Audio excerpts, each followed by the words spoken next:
Libro Patriarcas y Profetas, capítulo 59, el primer rey de Israel. El gobierno de Israel era administrado en el nombre y por la autoridad de Dios. La obra de Moisés, de los 70 ancianos, de los jefes y de los jueces consistía simplemente en hacer cumplir las leyes que Dios les había dado. No tenían autoridad alguna para legislar para la nación. Esta era y continuaba siendo la condición impuesta para la existencia de Israel como nación. De siglo en siglo se suscitaron hombres inspirados por Dios para que instruyeran al pueblo y para que dirigieran la ejecución de las leyes.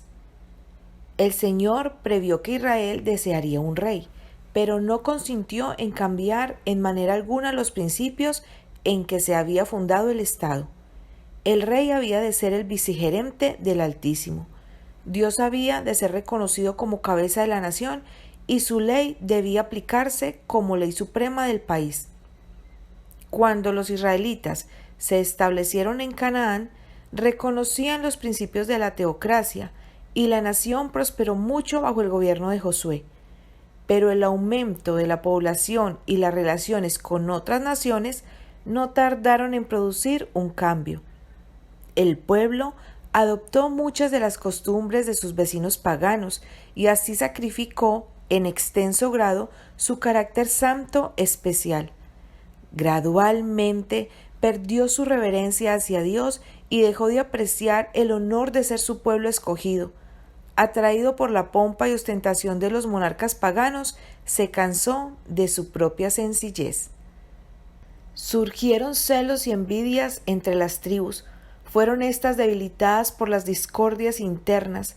Estaban constantemente expuestas a la invasión de sus enemigos paganos y estaban llegando a creer que para mantener su posición entre las naciones debían unirse bajo un gobierno central y fuerte. Cuando dejaron de obedecer a la ley de Dios, desearon libertarse del gobierno de su soberano divino. Se generalizó por toda la tierra de Israel la exigencia de que se creara una monarquía. Desde los tiempos de Josué jamás había sido administrado el gobierno con tanta sabiduría y éxito como durante la administración de Samuel. Investido por la divinidad con el triple cargo de juez, profeta y sacerdote, había trabajado con infatigable y desinteresado celo por el bienestar de su pueblo, y la nación había prosperado bajo su gobierno sabio. Se había restablecido el orden, se había fomentado la piedad y el espíritu de descontento se había refrenado momentáneamente. Pero con el transcurso de los años, el profeta se vio obligado a compartir con otros la administración del gobierno y nombró a sus 2 hijos para que le ayudaran. Mientras Samuel continuaba desempeñando en Ramá los deberes de su cargo, los jóvenes administraban justicia entre el pueblo en Berseba, cerca del límite meridional del país. Con el consentimiento unánime de la nación, Samuel había dado cargo a sus hijos, pero no resultaron dignos de la elección hecha por su padre. Por medio de Moisés, el Señor había dado instrucciones especiales a su pueblo para que los gobernantes de Israel juzgaran con rectitud, trataran con justicia a la viuda y al huérfano, y no recibieran sobornos de ninguna clase. Pero los hijos de Samuel se ladearon tras la avaricia, recibiendo cohecho y pervirtiendo el derecho. Los hijos del profeta no acataban los preceptos que él había tratado de inculcarles, no imitaban la vida pura y desinteresada de su padre. La advertencia dirigida a Elí no había ejercido en el ánimo de Samuel la influencia que debiera haber ejercido. Él había sido, hasta cierto grado, demasiado indulgente con sus hijos, y los resultados eran obvios en su carácter y en su vida. La injusticia de estos jueces causó mucho desafecto, y así proporcionó al pueblo un pretexto para insistir en que se llevara a cabo el cambio que por tanto tiempo había deseado secretamente. Todos los ancianos de Israel se juntaron y vinieron a Samuel en Ramá y dijéronle: He aquí tú has envejecido, y tus hijos no van por tus caminos. Por tanto, constitúyenos ahora un rey que nos juzgue, como todas las gentes. No se le había hablado a Samuel de los abusos cometidos por sus hijos contra el pueblo. Si él hubiera conocido la mala conducta de sus hijos, les habría quitado sus cargos sin tardanza alguna. Pero esto no era lo que deseaban los peticionarios. Samuel vio que lo que los movía en realidad era el descontento y el orgullo, y que su exigencia era el resultado de un propósito deliberado y resuelto. No había queja alguna contra Samuel.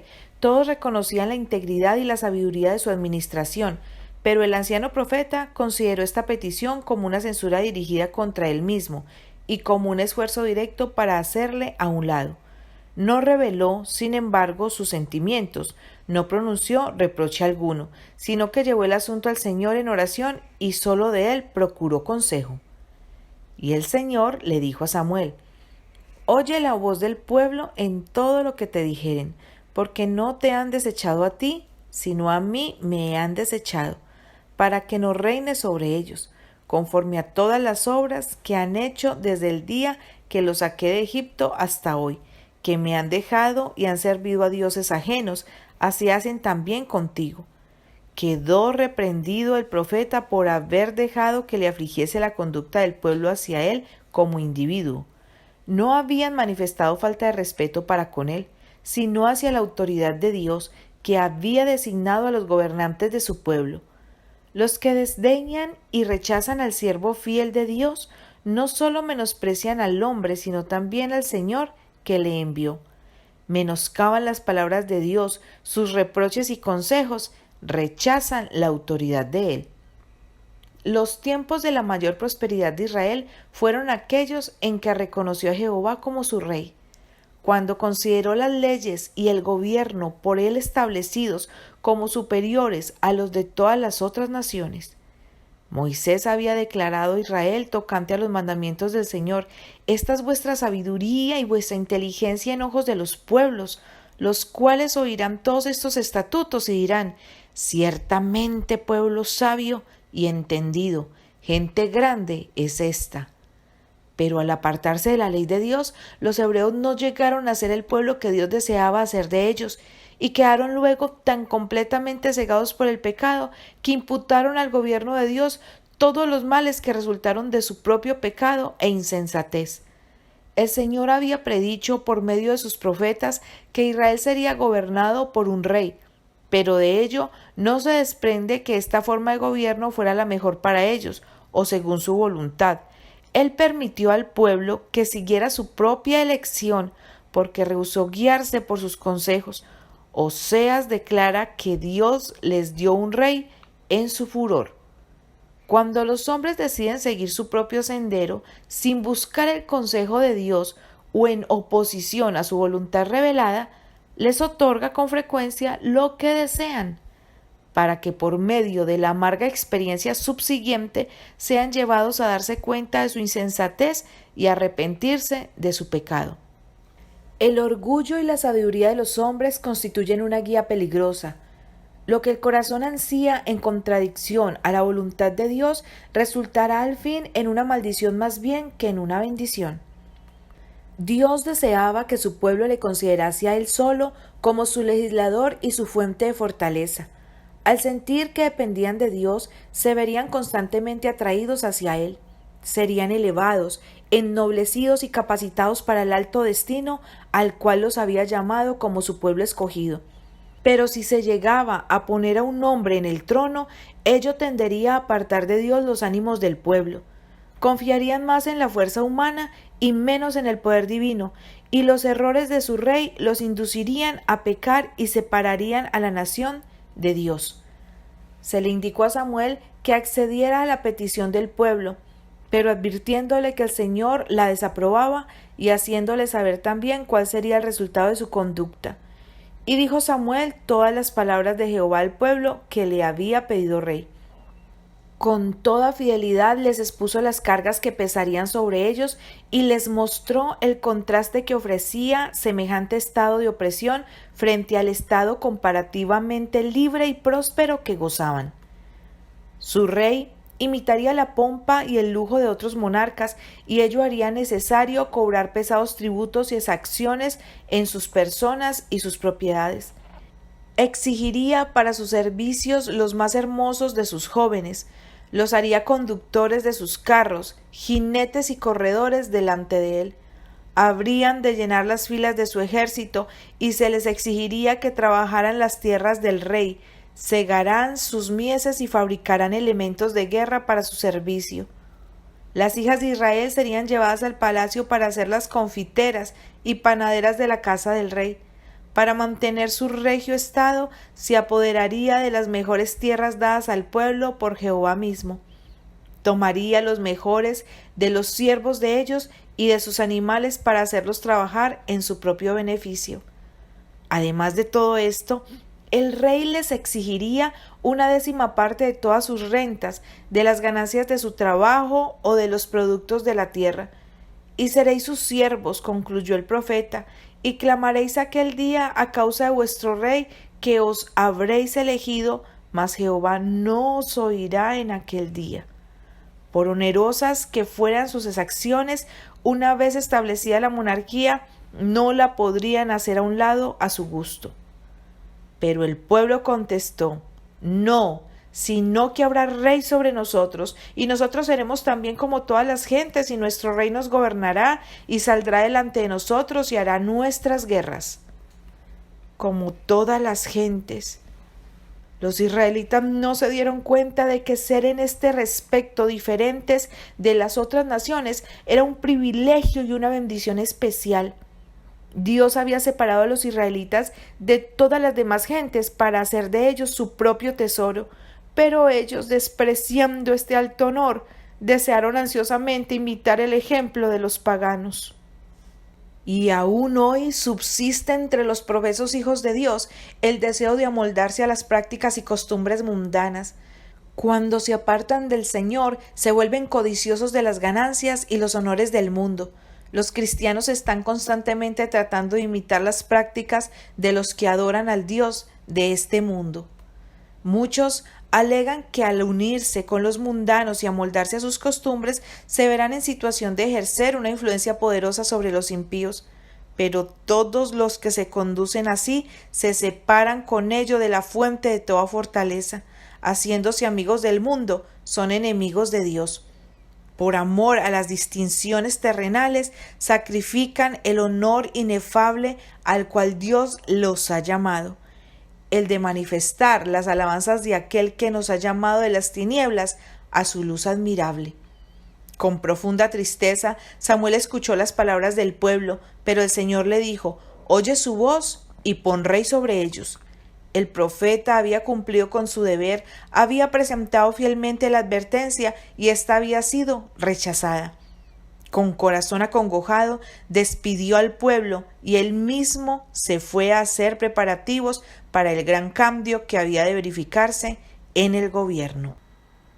La vida de Samuel, toda de pureza y devoción desinteresada, era un reproche perpetuo tanto para los sacerdotes y ancianos egoístas como para la congregación de Israel, orgullosa y sensual. Aunque el profeta no se había rodeado de pompa ni ostentación alguna, sus obras llevaban el sello del cielo.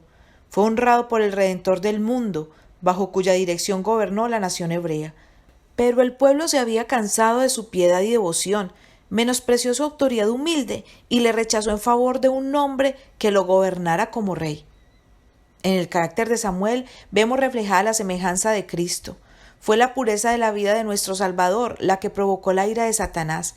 Esa vida era la luz del mundo y revelaba la depravación oculta en los corazones humanos. Fue la santidad de Cristo la que despertó contra él las pasiones más feroces de los que con falsedad en su corazón profesaban ser piadosos. Cristo no vino con las riquezas y los honores de la tierra, pero las obras que hizo demostraron que poseía un poder mucho mayor que el de cualquiera de los príncipes humanos. Los judíos esperaban que el Mesías quebrantara el yugo del opresor, y sin embargo albergaban los pecados que precisamente se lo habían atado en la cerviz. Si Cristo hubiera tolerado sus pecados y aplaudido su piedad, le habrían aceptado como su rey. pero no quisieron soportar su manera intrépida de reprocharles sus servicios. Despreciaron la hermosura de un carácter en el cual predominaban en forma suprema la benevolencia, la pureza y la santidad, que no sentía otro odio que el que le inspiraba el pecado. Así ha sucedido en todas las edades del mundo. La luz del cielo trae condenación a todos los que rehúsan andar en ella.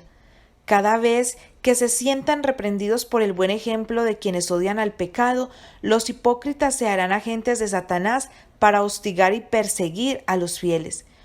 Todos los que quieren vivir piamente en Cristo Jesús padecerán persecución. Aunque en la profecía se había predicho que Israel tendría una forma monárquica de gobierno, Dios se había reservado el derecho de escoger al rey. Los hebreos respetaron la autoridad de Dios lo suficiente para dejarle hacer la selección. La decisión recayó en Saúl, hijo de Cis, de la tribu de Benjamín. Las cualidades personales del futuro monarca eran tales que halagaban el orgullo que había impulsado el corazón del pueblo a desear un rey. Entre los hijos de Israel no había otro más hermoso que él, de porte noble y digno, en la flor de la vida, bien parecido y alto, parecía nacido para mandar. Sin embargo, a pesar de estos atractivos exteriores, Saúl carecía de las cualidades superiores que constituyen la verdadera sabiduría.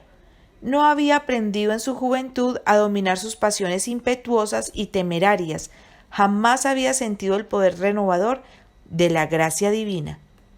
Saúl era hijo de un jefe poderoso y opulento. Sin embargo, de acuerdo con la sencillez de la vida de aquel entonces, desempeñaba con su padre los humildes deberes de un agricultor. Habiéndose extraviado algunos animales de su padre, Saúl salió a buscarlos con un criado. Los buscaron en vano durante 3 días, cuando en vista de que no estaban lejos de Ramá, donde vivía Samuel, el siervo propuso que fueran a consultar al profeta acerca del ganado perdido. «He aquí se halla en mi mano la 4ª parte de un siclo de plata», dijo. «Esto daré al varón de Dios porque nos declare nuestro camino». Esto concordaba con las costumbres de aquel tiempo. Al acercarse a alguien, a una persona que le fuese superior en categoría o cargo, le ofrecía un pequeño regalo como testimonio de respeto. Al aproximarse a la ciudad, encontraron a unas jóvenes que habían ido a sacar agua y les preguntaron por el vidente. En contestación, ellas manifestaron que se iba a realizar un servicio religioso, que el profeta ya había llegado, pues habría un sacrificio en el alto y luego un festín de sacrificio. Bajo la administración de Samuel se había producido un gran cambio. Cuando Dios le llamó por primera vez, los servicios del santuario eran considerados con desdén. Los hombres menospreciaban los sacrificios de Jehová, pero ahora se rendía culto a Dios en todo el país y el pueblo manifestaba vivo interés en los servicios religiosos. Como no había servicio en el tabernáculo, los sacrificios se ofrecían en ese entonces en otros sitios, y para este fin se elegían las ciudades de los sacerdotes y de los levitas a donde el pueblo iba para instruirse. Los puntos más altos de estas ciudades se escogían generalmente como sitios de sacrificio, y a esto se refería la expresión «en el alto». En la puerta de la ciudad, Saúl se encontró con el profeta mismo. Dios le había revelado a Samuel que en esa ocasión el rey escogido para Israel se presentaría delante de él. Mientras estaba uno frente al otro, el Señor le dijo a Samuel: «He aquí, este es el varón del cual te hablé. Este señoreará a mi pueblo». A la petición de Saúl: «Ruégote que me enseñes dónde está la casa del vidente». Samuel respondió: «Yo soy el vidente», asegurándole también que los animales perdidos habían sido encontrados. Le exhortó a que se quedara y asistiera al festín, al mismo tiempo que le hacía una insinuación acerca del gran destino que le esperaba. ¿Por quién es todo el deseo de Israel sino por ti y por toda la casa de tu padre? Las palabras del profeta conmovieron el corazón del que le escuchaba. No podía menos que percibir algo de su significado, pues la demanda por tener un rey había llegado a ser asunto de interés absorbente para toda la nación. No obstante, con modestia Saúl contestó: ¿No soy yo hijo de Benjamín, de las más pequeñas tribus de Israel? ¿Y mi familia no es la más pequeña de todas las familias de la tribu de Benjamín? ¿Por qué, pues, me has dicho cosa semejante? Samuel condujo al forastero al sitio de la asamblea, donde los hombres principales de la ciudad se encontraban reunidos. Entre ellos, por orden del profeta, se le dio a Saúl el sitio de honor, y en el festín se le dio la mejor porción. Terminados los servicios, Samuel llevó a su huésped a su casa.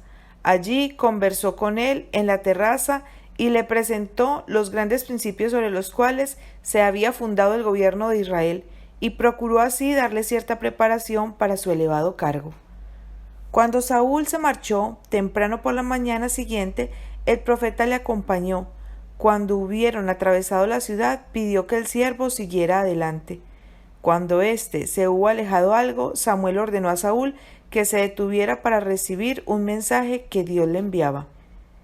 Tomando entonces Samuel una ampolla de aceite, derramóla sobre su cabeza, y besólo, y díjole: ¿No te ha ungido Jehová por capitán sobre su heredad?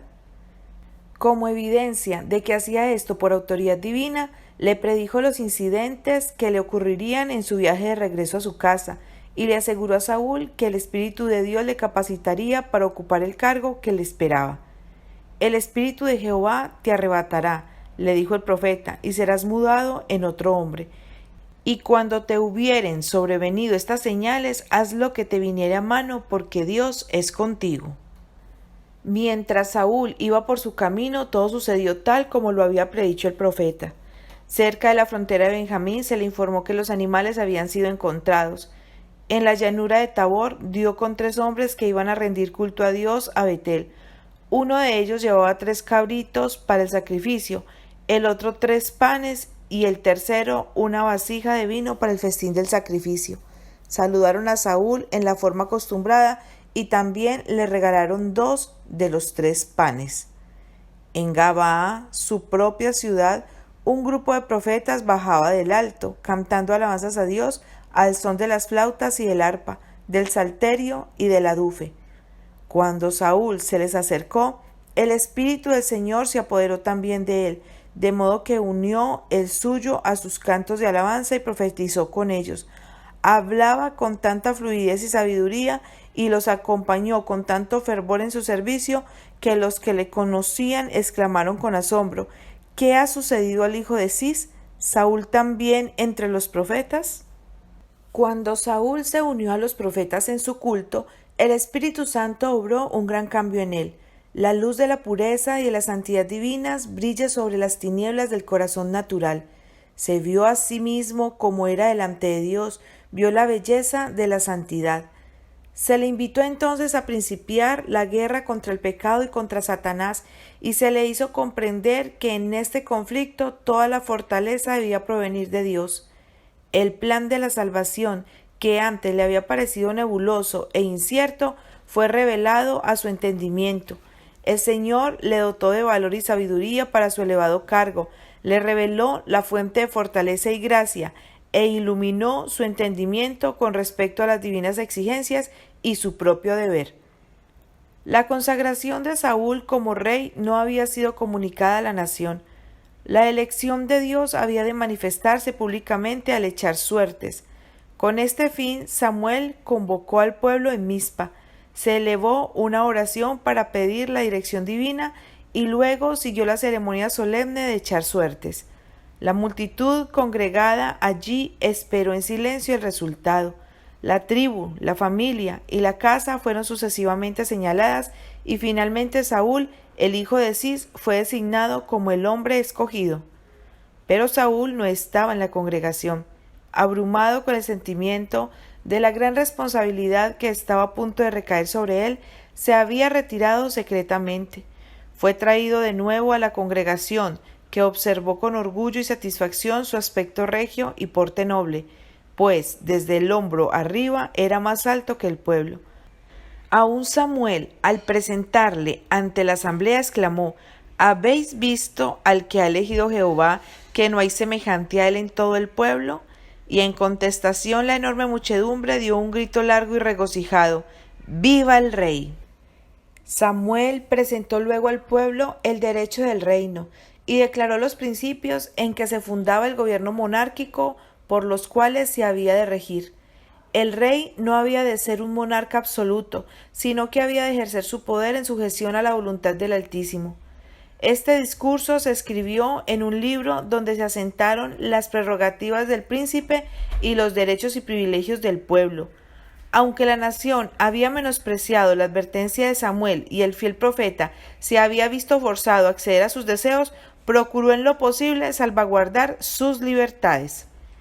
En tanto que la mayoría del pueblo estaba dispuesta a reconocer a Saúl como su rey, un partido grande se le oponía. Les parecía un agravio intolerable que el monarca se hubiese escogido de entre la tribu de Benjamín, la más pequeña de todas las de Israel, pasando por alto la tribu de Judá y la de Efraín, las más grandes y poderosas. Estas tribus se negaron a prometer fidelidad y obediencia a Saúl, y a traerle los regalos acostumbrados. Los que habían sido más exigentes en su demanda de un rey fueron los mismos que se negaron a aceptar con gratitud al hombre que Dios había designado. Los miembros de cada una de las facciones tenían su favorito, a quien deseaban ver en el trono, y entre los príncipes muchos habían deseado el honor para sí. La envidia y los celos ardían en el corazón de muchos. Los esfuerzos del orgullo y de la ambición habían resultado en desengaño y descontento. Así las cosas, Saúl no juzgó conveniente asumir la dignidad real. Dejando a Samuel la administración del gobierno como antes, regresó él a Gabaa. Lo escoltó allá con honores un grupo de hombres que, viendo en él al hombre escogido divinamente, estaban resueltos a sostenerlo. Pero él no hizo esfuerzo alguno por apoyar con la fuerza su derecho al trono. En su casa de las alturas de Benjamín desempeñaba pacíficamente sus deberes de agricultor, dejando enteramente a Dios el afianzamiento de su autoridad. Poco después del nombramiento de Saúl, los amonitas, bajo su reina Ahaz, invadieron el territorio de las tribus establecidas al este del Jordán y amenazaron la ciudad de Jabes de Galaad. Los habitantes de esa región trataron de llegar a un entendimiento de paz ofreciéndoles a los amonitas hacerse tributarios de ellos. A esto el rey cruel no quiso acceder a menos que fuese bajo la condición de que le sacara el ojo derecho a cada uno de ellos, como testimonio permanente de su poder. Los habitantes de la ciudad sitiada suplicaron que se les diera una tregua de 7 días. Los amonitas accedieron a esta solicitud, creyendo que con esto engrandecerían más el honor de su esperado triunfo. Enseguida los de Jabes enviaron mensajeros para pedir auxilio a las tribus del oeste del Jordán. Así llegaron a Gabaa las noticias que despertaban terror por todas partes. Por la noche, al regresar Saúl de seguir los bueyes en el campo, oyó ruidosas lamentaciones indicadoras de una gran calamidad. Dijo entonces: ¿Qué tiene el pueblo que lloran? Cuando se le contó la vergonzosa historia, se despertaron todas sus facultades latentes. El Espíritu de Dios arrebató a Saúl, y tomando un par de bueyes, cortólos en piezas, y enviólas por todos los términos de Israel por mano de mensajeros, diciendo: Cualquiera que no saliere en pos de Saúl y en pos de Samuel, así será hecho a sus bueyes. 330,000 hombres se congregaron en la llanura de Besec, bajo las órdenes de Saúl. Inmediatamente se mandaron mensajeros a los habitantes de la ciudad sitiada con la promesa de que podrían esperar auxilio al día siguiente, el mismo día en el cual habían de someterse a los amonitas. Gracias a una rápida marcha nocturna, Saúl y su ejército cruzaron el Jordán y llegaron a Jabes a la vela de la mañana. Dividiendo como Gabaón sus fuerzas en 3 compañías, cayó sobre el campo de los amonitas aquella madrugada, en el momento en que, por no sospechar ningún peligro, estaban menos en guardia.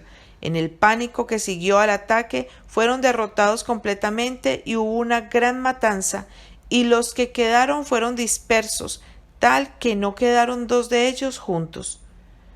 La celeridad y el valor de Saúl, así como el don de mando que reveló en la feliz dirección de tan grande ejército, eran cualidades que el pueblo de Israel había deseado en su monarca para poder hacer frente a las otras naciones.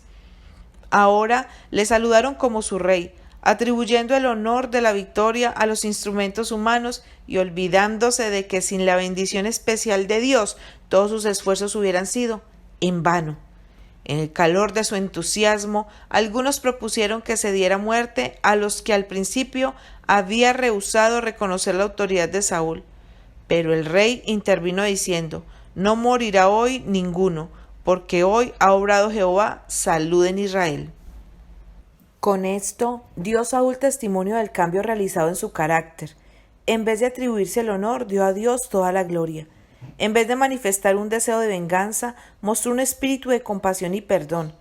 Este es un testimonio inequívoco de que la gracia de Dios mora en el corazón. Samuel propuso entonces que se convocara una asamblea nacional en Gilgal, para que el reino fuese públicamente confiado a Saúl. Se hizo así, y sacrificaron allí víctimas pacíficas delante de Jehová, y alegráronse mucho allí Saúl y todos los de Israel.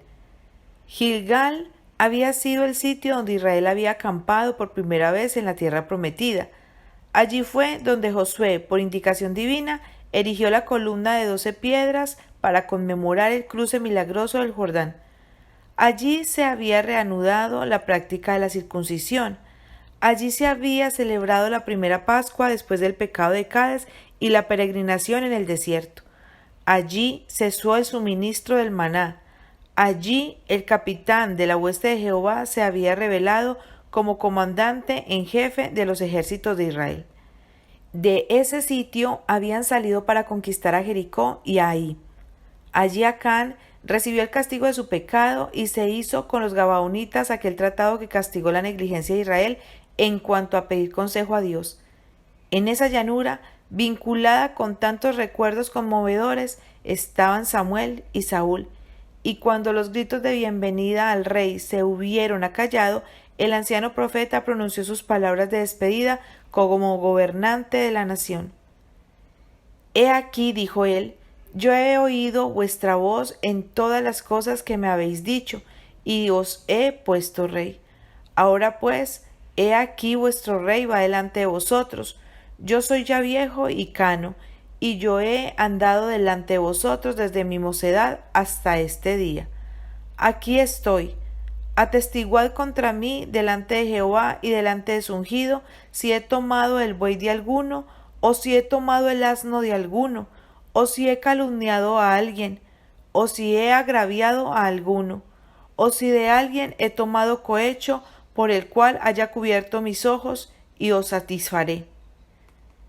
A una voz el pueblo contestó: nunca nos has calumniado, ni agraviado, ni has tomado algo de mano de ningún hombre. Samuel no procuraba meramente justificar su propia conducta. Había expuesto previamente los principios que debían regir tanto al rey como al pueblo, y deseaba tan solo agregar a sus palabras el peso de su propio ejemplo. Desde su niñez había estado relacionado con la obra de Dios y durante toda su larga vida había tenido un solo propósito: la gloria de Dios y el mayor bienestar de Israel.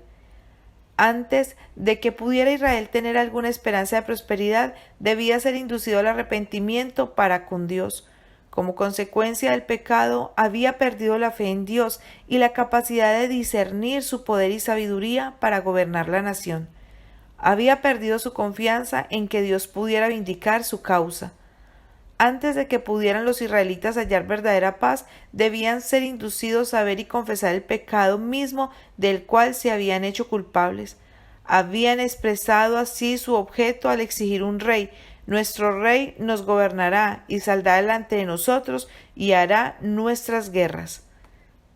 Samuel reseñó la historia de Israel desde el día en que Dios los sacó de Egipto. Jehová, el Rey de Reyes, había ido siempre delante de ellos y había librado sus batallas. A menudo sus propios pecados los habían entregado al poder de sus enemigos, pero tan pronto como ellos se apartaban de sus caminos impíos, la misericordia de Dios les suscitaba un libertador. El Señor envió a Gedeón y a Barak, a Jefté y a Samuel, y os libró de mano de vuestros enemigos alrededor, y habitasteis seguros. Sin embargo, cuando se vieron amenazados de peligro, declararon: Rey reinará sobre nosotros. siendo, dijo el profeta, vuestro rey Jehová, vuestro Dios. Samuel continuó diciendo, esperad aún ahora y mirad esta gran cosa que Jehová hará delante de vuestros ojos. ¿No es ahora la siega de los trigos? Yo clamaré a Jehová, y él dará truenos y aguas, para que conozcáis y veáis que es grande vuestra maldad que habéis hecho en los ojos de Jehová, pidiéndoos rey. Y Samuel clamó a Jehová, y Jehová dio truenos y aguas en aquel día. En el oriente no solía llover durante el tiempo de la siega del trigo. En los meses de mayo y junio, el cielo se mantenía despejado y el aire era sereno y suave. Una tormenta tan violenta en ese tiempo llenó de temor todos los corazones. Con humillación el pueblo confesó sus pecados, el pecado preciso del cual se había hecho culpable. Ruega por tus siervos a Jehová tu Dios, que no muramos, porque a todos nuestros pecados hemos añadido este mal de pedir rey para nosotros. Samuel no dejó al pueblo en el desaliento, pues éste habría impedido todo esfuerzo por vivir mejor. Satanás los habría inducido a considerar a Dios como severo e implacable, y así habrían quedado expuestos a múltiples tentaciones. Dios es misericordioso y perdonador, y desea siempre manifestar favor hacia su pueblo cuando éste obedece a su voz. No temáis, fue el mensaje que Dios envió por medio de su siervo. Vosotros habéis cometido todo este mal, mas con todo eso no os apartéis de en pos de Jehová, sino servid a Jehová con todo vuestro corazón. No os apartéis en pos de las vanidades que no aprovechan ni libran, porque son vanidades, pues Jehová no desamparará a su pueblo.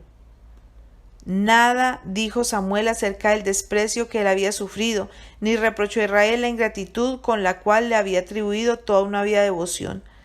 Antes le prometió seguir interesándose incesantemente por él. Así que lejos sea de mí que peque yo contra Jehová, cesando de rogar por vosotros. Antes yo os enseñaré por el camino bueno y derecho. Solamente temed a Jehová y servidle de verdad con todo vuestro corazón, porque considerad cuán grandes cosas ha hecho con vosotros. Mas si perseveráis en hacer mal, vosotros y vuestro rey pereceréis.